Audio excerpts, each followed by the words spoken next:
Hello friends, this is Jerry Thomas from Sakshi Apologetics network.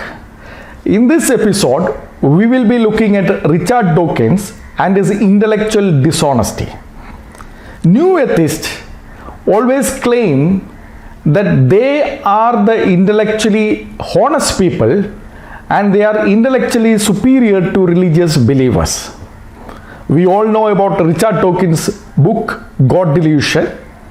It has been a bestseller. In fact, there has been an award instituted in the name of Richard Dawkins as well. For example, last year, Javed Akhtar was the recipient of Richard Dawkins Award. Richard Dawkins Award citation says, the award will be given to a distinguished individual from the worlds of science, scholarship, education or entertainment who excels at upholding scientific truth. So they always claim that they are the ones who uphold the scientific truth. So today we are going to investigate it by taking one chapter from Richard Dawkins' book, Delusion. Chapter number 1. Chapter number 1 of Richard Dawkins is titled as A Deeply Religious Non-Believer. It is primarily about Albert Einstein, whether Albert Einstein believed in a God or not. Richard Dawkins in this chapter argues like this. While Albert Einstein has spoken the word God and he has used those theistic words, he was not a theist at all. Albert Einstein was a pantheist, and pantheism, as per Richard Dawkins, is sexed up atheism. So if Albert Einstein was a pantheist and pantheism is sexed up atheism, Albert Einstein in turn was a atheist. So this is how the argument goes. In fact, he goes on to say the metaphorical or pantheistic God of the physicist is light years away from the God of the Bible, and it will be a deliberate intellectual treason to confuse the both. So his argument is, while Albert Einstein has used the theistic words, he was not a theist, he was a pantheist, and pantheism is nothing but sexed up atheism. It is very interesting that in the book Delusion, Richard Dawkins says Max Jammer's book Einstein and Religion was the main source of the quotation from Einstein himself on the religious matters in Richard Dawkins' book.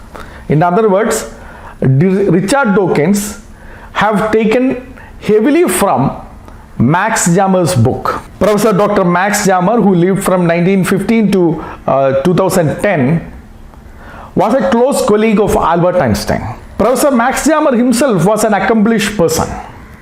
In fact, for one of the books of Professor Max Jammer, it was Albert Einstein who wrote the foreword. So by all means, Professor Jammer is the best person to write about Albert Einstein. He was in that same network, so he would know many of the close friends of Albert Einstein. He himself knew Albert Einstein. He was a close colleague of Albert Einstein, and he himself was a scientist and a kind of science historian as well.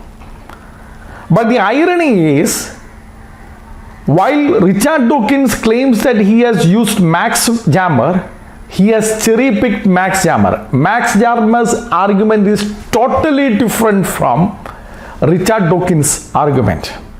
In fact, you will see that Richard Dawkins is a highly intellectually dishonest person if you look at only the chapter 1 of Richard Dawkins' book's Delusion. Now let us look at the argument itself. Generally, it was believed that Albert Einstein was a pantheist, but it was until Max Jammer's book. Generally, people consider Albert Einstein as a pantheist because Albert Einstein said he is a follower of Baruch Spinoza. Now there is a dispute whether Baruch Spinoza himself was a pantheist or not. However, for this episode, we will take the general argument that Baruch Spinoza was a pantheist. In 1929, Albert Einstein was given a copy of the book called There Is No God. Albert Einstein disagreed with the title.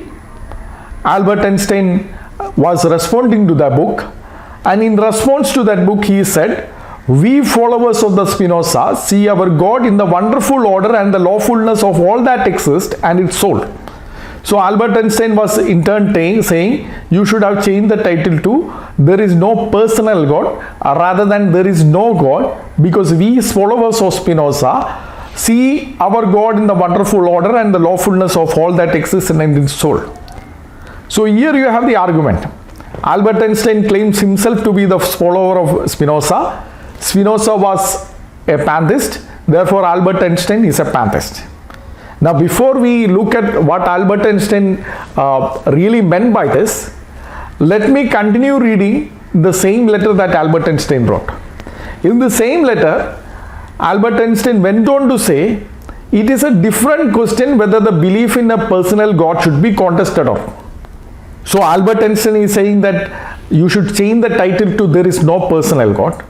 And then he goes on to add that it is a different question whether belief in a personal God should be contested. So that is a different question. Whether you should write such a book itself is also a different question. Because personally Albert Einstein says, I myself would never engage in such a task to prove that like Atheists, there is no personal God or there is no God. Albert Einstein will never engage in such a task. Why? The reason is, he says, for such a belief seems to me preferable to the lack of any transcendental outlook of life. So he says he prefers personal God compared to atheism. Now remember, this is the same book Richard Dawkins is reading. When he wrote the book God Delusion, the main source for his Albert Einstein's chapter was Max Jammer's book, and in the same Max Jammer's book you have this explicit statement of Albert Einstein saying that he prefers personal God compared to atheism. But our friend Richard Dawkins has never read that. And let me go on to read the next one. Again, in the same book, Max Jammer's book Einstein and Religion, chapter 1, Max Jammer quotes Albert Einstein, where he explicitly says, I am not an atheist and I don't think I can call myself a pantheist. So Albert Einstein disagreed anyone calling him as an atheist, and he did not consider himself as a pantheist. Now in the same letter, Albert Einstein went on to say that I am fascinated by Spinoza's pantheism. So while he called himself as Spinoza's follower in one letter, in another letter he made a distinction between him and Spinoza. He said, I am fascinated by the Spinoza's pantheism, but I don't think I can call myself as a pantheist. Therefore, Albert Einstein is not speaking about Spinoza's pantheism at all. When he says, I am a follower of Spinoza, he is not referring to Spinoza's pantheism. He is referring to something else. In fact, Albert Einstein did not consider himself to be an expert of Spinoza. In 1932, when he was asked to write about Spinoza, Albert Einstein refused. And he said, unfortunately, to love Spinoza does not suffice to be allowed to write about him. This one must leave to those who have gone into the further historical background. So he never considered himself to be a Spinoza expert. Now this is also a point we must keep in mind. Because of the statement that I am a follower of Spinoza, we should not start thinking that Albert Einstein believed everything that Spinoza believed. In fact, Albert Einstein went on to clarify that he likes Spinoza's determinism. Like Spinoza, who never believed in the free will of man, Albert Einstein also did not believe in the free will of man. So that was one commonality between Albert Einstein and Spinoza. And it must be borne in mind, in Albert Einstein's autobiographical notes, which details about the influence of his intellectual life, he never quoted Spinoza once. So you can understand how much influence Spinoza would have had on Albert Einstein. It is very minimal as far as the concept of God is concerned. So we should not be taking statements of Albert Einstein where he says that I am a follower of Spinoza and then jump into conclusion saying that since Spinoza was a pantheist, Albert Einstein also should have been a pantheist. No, not at all. In fact, anybody who has read Max Jammer's book will never conclude that. So at this point we must note that Richard Dawkins is an intellectual dishonest person. When Albert Einstein explicitly stated that he does not call himself a pantheist, On what basis, after reading the book, Richard Dawkins came to the conclusion that Albert Einstein was a pantheist? Now at this point, Richard Dawkins and the other atheists might say, if Albert Einstein was not a pantheist, what kind of God he believed? He never believed in your personal God. Agreed. He never believed in the personal God. But his concept of God was unique, and we should not be clubbing it with pantheism. That is a major point. And he was not an atheist, he was not an agnostic, he was not a pantheist. He had a different conception of God, and we must treat that different conception of God as a different conception of God, even if he was the only one to believe in that concept of God. Now let us look at the intellectual dishonesty of Richard Dawkins in treating others' opinion as well. From same Max Jammer's book, Richard Dawkins quoted theists, those who believed in God. And all the quotation that he has taken from the Max Jammer's book were intended to present theists in a bad light. He cherry-picked the quotations where he can present theists as a stupids. And he totally avoided the quotations where the theists had intellectually engaged with the Albert Einstein and where they have given nuanced reasonings. Let us look at Richard Dawkins' second intellectual dishonesty. In Richard Dawkins' book, God Delusion, he speaks about how the theists responded to Albert Einstein, and he speaks about the Roman Catholic Bishop of Cairns, a city, said this: "It is sad to see a man who comes from the race of the Old Testament and its teachings deny the great tradition of that race." And then he quoted another Catholic clergyman who again dismissed Albert Einstein. And then he went on to say, the one thing that all his theistic critics got right was Einstein was not one of them. And he says Einstein was repeatedly indignant at the suggestion that he was a theist. Einstein used to get angry that if somebody suggested that Einstein was a theist. But the intellectual covered Richard Dawkins did not mention that Einstein was actually angry if somebody said he was an atheist. It is there in Max Jammer's book, the same book which Richard Dawkins has supposedly read. Einstein and Religion, chapter 2, Philosophy of Religion, page 97, Max Jammer says. Max Jammer here quotes Albert Einstein. Albert Einstein, who saw the harmony of the universe, and then he makes this statement. He says there are yet people who say that there is no God. Even after seeing all the harmony of the universe, they yet say that there is no God. But what really makes me angry is that they quote me for support of such views. So Albert Einstein is really upset and angry that atheists are quoting Albert Einstein to promote atheism. But the intellectual covered Richard Dawkins did not see this quotation also in the Max Jammer's book. Now, intellectual dishonesty of Richard Dawkins is very obvious when he completely ignores all the theists who had given good reasonings on rejection of Albert Einstein's concept of God. For example, in Einstein and Religion, chapter 2, Philosophy of Religion, page 99, Max Jammer again speaks about a Jewish rabbi who accepted that Einstein is emphatically no atheist. Einstein is not an atheist. He believes in a God, but in renouncing a personal deity, he removes the supreme being so remotely from the sphere of human comprehension as to make his influence in the individual conduct negligible. So here the rabbi says, it is good that the Einstein believes in God, but because he rejects the personal God, he has removed the God so far away from the human beings. And he says this is actually reducing the God rather than exalting him. And he goes on to reason about that.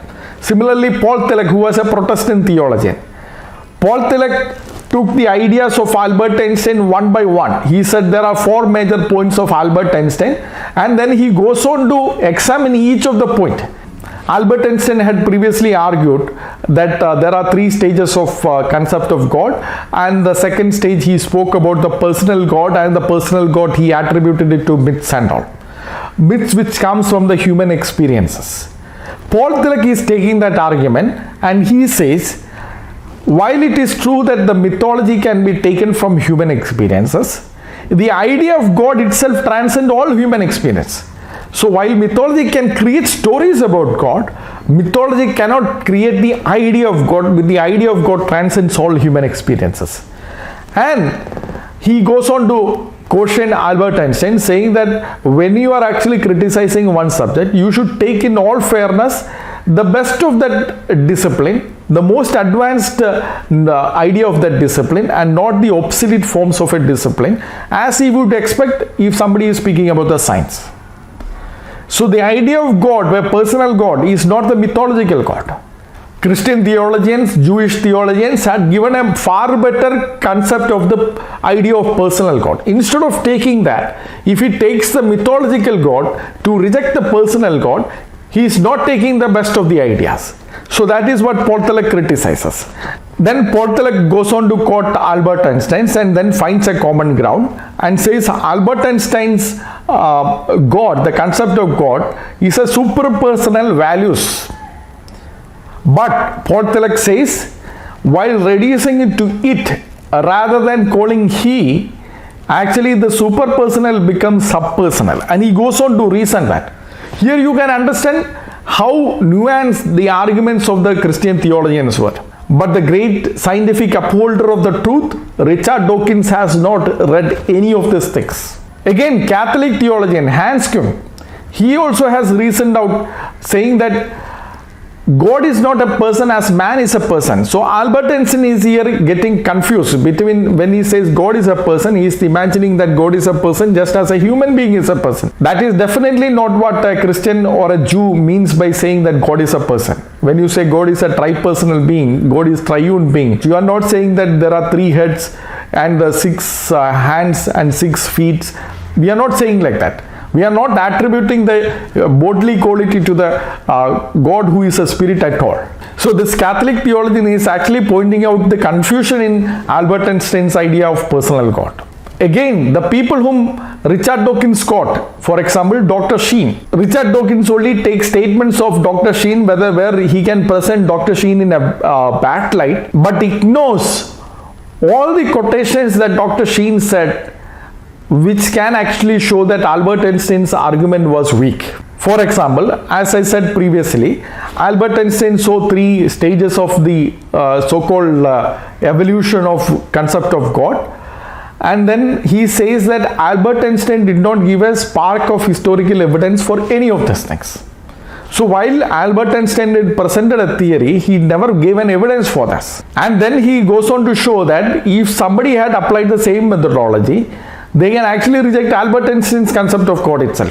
Further, Dr. Sheen takes Albert Einstein's argument that an omnipotent God could not have created man with free will. Dr. Sheen goes on to refute and say that a God who can create man with free will is much more greater than a God who can only create man without free will. Man without free will is more like a machine. But a God who can create man with free will is much greater than a God who can create only machine kind of human beings. Further, Dr. Sheen pointed out that if Albert Einstein does not believe in the free will of human beings, then he cannot blame Hitler as well. Albert Einstein was very upset with the Germans for electing Hitler, and he was justifiably very upset with Hitler as well for doing what he did to the people of Albert Einstein, the Jews. But if there was no free will, then you cannot blame the Germans, neither the Hitler. So here is a contradiction that Albert Einstein experienced in his own life. Max Jammer himself says that he never forgave the Germans for having voted for Hitler, and he hated the perpetrators of those horrible human crimes against the humanity.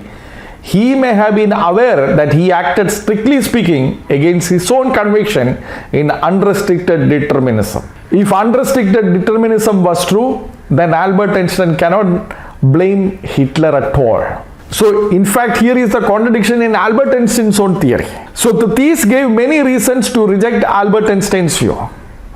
However, Dawkins did not consider any of them in his book at all. So, Dawkins is cherry picking these statements to present them as if they are not intellectuals at all. Now, this is the dishonesty. This is truly the intellectual dishonesty that we must be all aware of. Now, what did Albert Einstein mean by a God but who is not a personal God. Now, to understand Albert Einstein, you must know his Jewish background as well. Albert Einstein once said, to understand Spinoza, you must understand Jewish background. In the same way, we can say that to understand Albert Einstein, you have to understand his Jewish background as well. Here, Max Hammer points out that Albert Einstein's rejection of personal God would have in fact come from Exodus chapter 20 verse 4 or Deuteronomy chapter 5 verse 8, which is the second commandment in the 10 commandments, that we should not make any graven images of God because there is no form for God. So Max Hammer is actually saying Albert Einstein took it to a different meaning altogether for the second commandment, and he may have been influenced because of this Jewish background to reject the personal God himself, because Albert Einstein misinterpreted the personal idea of personal God itself. However, Max Hammer again points out that Albert Einstein's close friend Max Born once remarked, while Einstein did not have any belief in church, he did not think that the religious faith was a sign of stupidity or unbelief a sign of intelligence. In fact, Albert Einstein did not believe that atheists were intellectuals or religious people were fools. He never held any of those opinions. And Max Hammer in fact points out Einstein renounced atheism because he never considered his denial of a personal God as a denial of God. This subtle but decisive distinction has been long ignored. Now, what did Richard Dawkins do after reading this book? He ignored completely all these quotations, all the evidence presented in this book. He cherry-picked to again make Albert Einstein as a pantheist and to give a wrong picture of the theist in his book God Delusion. So who is intellectually dishonest here? More importantly, why are these atheist writers so dishonest? Otherwise, the atheist should answer, why did Richard Dawkins ignore the explicit statements of Albert Einstein such as, I am not an atheist, I don't think I can call myself a pantheist. After reading such explicit statements, how did Richard Dawkins come to a conclusion that Albert Einstein was a pantheist? There is no other reason other than intellectual dishonesty, fully knowing that his followers will blindly believe whatever he utters. So it is not the Christians or the Jews or the theists who are intellectually inferior or dishonest. It is the atheist. And all that you need to do is this.